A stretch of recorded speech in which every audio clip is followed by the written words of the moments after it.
Did Martin Luther ever say that he wanted to throw the Epistle of James into the fire? Actually, what Luther is referring to here is not the Epistle of James. He's actually quoting from a satirical work, a work of fiction, that was actually published in 1473. In this work of fiction, a satirical version of a priest is throwing statues of the saints into the fire, St. James being the last statue which he throws. Now, the reason why Luther quotes this piece of fiction is because it is kind of indicative of the polemics that were going on in Luther's day. A lot of the adversaries of Luther and the Lutherans had accused them of being just as radical as this satirical priest was in this fictional setting.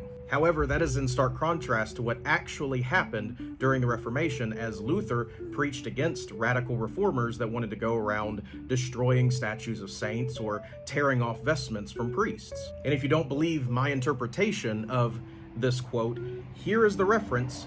Go look it up yourself. So when a lot of people want to say that Luther wanted to throw the book of James into the fire, put little Jimmy into the stove, he's actually quoting from a satirical fictional work, and he's quoting it because that is the type of fiction that was being portrayed by those enemies of the Lutherans back in his day, wanting to say that Lutherans were radical, Lutherans were a part of the radical Reformation, and they weren't. They actually were upholding the Western Catholic tradition, cleansed by the gospel. This is not the only time that enemies of the church and enemies of the gospel have ever used polemics and breaking of the eighth commandment in order to prove a point against their adversaries. And if you want to be equipped to stand against such lies, get my free ebook, Faith, Fiction, and the Fight in a Fallen World.